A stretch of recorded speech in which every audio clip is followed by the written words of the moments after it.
ఇది కేవలం సమాచారంగా మాత్రమే భావించండి. వైద్య నిపుణులను సంప్రదించండి. ఫస్ట్ ఆఫ్ ఆల్ ఇవాళ మనం మాట్లాడబోతున్న విషయం అబౌట్ డయట్ ఇన్ ప్రెగ్నెన్సీ.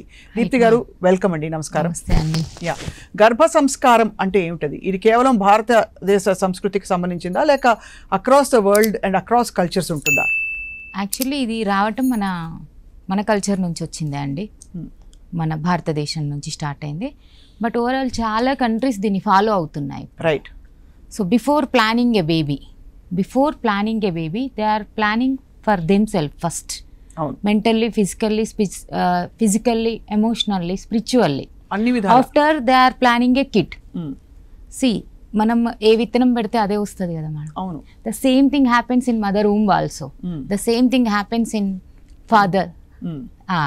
అది సేమ్ ఫాదర్కి జరుగుతుంది, మదర్కి జరుగుతుంది. సో ఏ విత్తనం పెడితే అదే చెట్టు వస్తుంది అన్న ఉద్దేశంతో మనం తల్లి గర్భంలో కూడా ఎలాంటి జీన్స్ని మనం పంపిస్తే అలాంటి బేబీ మనకి ప్రొడక్షన్ వస్తుంది. కరెక్ట్.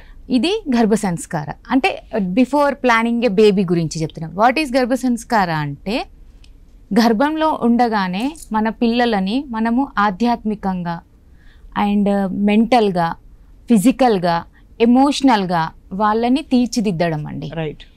3rd మంత్ నుంచి మనకి చిన్నగా స్టార్ట్ అవుతుంటుంది. బట్ కరెక్ట్గా గర్భ సంస్కారాల డెవలప్మెంట్ బేబీలో ఎలా స్టార్ట్ అవుతుంది అంటే 5th మంత్ నుంచి వినికిడి స్టార్ట్ అవుతుంది బేబీకి.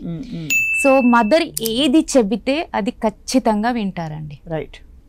అభిమన్యుడు తల్లి గర్భంలో చాలా నేర్చుకుంటాడు. అవును కదా.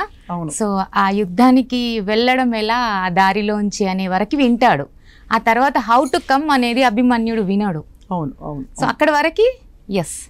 సో అలానే ప్రతి విషయంలో అండి ఇప్పుడు చాలా ఛానల్స్లలో కూడా చూపిస్తున్నారు. ఏంటి అని అంటే, బేబీ ఎలా తింటే అలాంటియే మళ్ళీ తర్వాత వాళ్ళు తింటున్నారు, ఎలా మదర్ చేస్తే అలానే వాళ్ళు చేస్తున్నారు అనేసి చాలా వింటున్నాము, చూస్తున్నాము. మనం గర్భ సంస్కారాల్లో ఉన్న బెనిఫిట్ ఏంటంటే, ఇక్కడ మన టోటల్ రిలేషన్ గురించి వాళ్ళకి చెప్పేస్తాం మనం. అవును.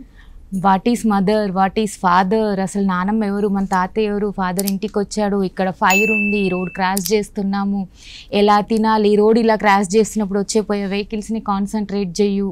రైట్. సో ఇట్స్ అన్ని నేర్పిస్తాం, ఇంక్లూడింగ్ లేవగానే ఫస్ట్ మదర్ చేయాల్సిన పని కరాగ్రే వస్తే లక్ష్మి, కరమధ్య సరస్వతి, కరమూలే గోవింద, కరాగ్రే కరదర్శనం. సో ఇదాంతో స్టార్ట్ చేస్తాం మనం. అంటే మన అరచేతుల్లో అన్ని దేవుళ్ళు ఉన్నాయని ఫస్ట్ డే నుంచి స్టార్ట్ చేస్తుంటాం పిల్లలకి మనం. సో అక్కడి నుంచి స్టార్ట్ అయ్యాక ఎస్, ఇప్పుడు నేను నా యోగా క్లాసెస్కి అటెండ్ అవుతున్నా మేబీ, బికాస్ మన ఇద్దరిది బాగుండాలి journey. The vaginal birth is good birth అండి యాక్చువల్లీ. అంటే న్యాచురల్ డెలివరీని మీరు ప్రోత్సహిస్తారు. చాలా మంచిది. సో బేబీని కూడా అక్కడ నుంచే ప్రోత్సహిస్తాం అన్నట్టు. 5th మంత్ నుంచి వినికిడి స్టార్ట్ అవుతుంది కాబట్టి నీ మజిల్స్ కూడా స్ట్రాంగ్ చేసుకో, నా మజిల్స్ నేను విత్ యోగాతో, ఫిట్నెస్తో, మంచి ఆహారంతో, వెయిట్ ఎంత ఉండాలో అంత ఉండే విధంగా సెట్ చేసుకొని నేను ప్రయత్నం చేస్తున్నాను, నా జర్నీలో నువ్వు నాకు హెల్ప్ చేయి అంటూ ఉంటే వాళ్ళు చాలా చాలా డెవలప్ అవుతారండి. వాళ్ళ బ్రెయిన్ కొన్ని లక్షల వేల కోట్ల స్పీడ్ ఉంటుందండి. వాళ్ళకి ఏం ప్రపంచం ఉండదు, మదరే ప్రపంచం. ఇన్ఫాక్ట్ ఆధునిక న్యూరో సైన్స్ లో మనం ఏ ధర్మానికి చెందిన వాళ్ళైనా పర్వాలేదు, అన్ని ధర్మాలకు చెందిన వాళ్ళు కూడా వాళ్ళకి అనుకూలంగా ఉండే అంటే మంచి విషయాలు వినిపించడం ద్వారా బిడ్డకి వినిపిస్తుంది, అది చేరుతుందని చెప్తున్నారు. 100%. అండ్ గర్భ సంస్కారాలు అంటే బేసిక్ గా సంకల్పాలు చేసుకుని మంచి కాన్పు కావాలని ఆ బిడ్డ శ్రేయస్ కోసం తల్లి సంకల్పించుకోవడమే గర్భ సంస్కారం. Right ma'am. ప్రాథమికంగా అంటే అన్ని విధాలుగా మ్యామ్ వాళ్ళు హెల్త్ పరంగా కూడా కొన్ని ప్రాబ్లమ్స్ ఫేస్ చేస్తుంటారు. బేబీ నేను ఈ ప్రాబ్లం ఫేస్ చేస్తున్నా, నువ్వు నాకు హెల్ప్ చేయు, బికాస్ మన ఇద్దరు జర్నీ ఇది, ఇందులో నాకు ఎలాంటి హెల్త్ ఇష్యూ రాకుండా ఉంటే నేను నిన్ను అంత బాగా చూసుకుంటా, నువ్వు స్ట్రాంగ్ ఉండు, నేను స్ట్రాంగ్ ఉంటా.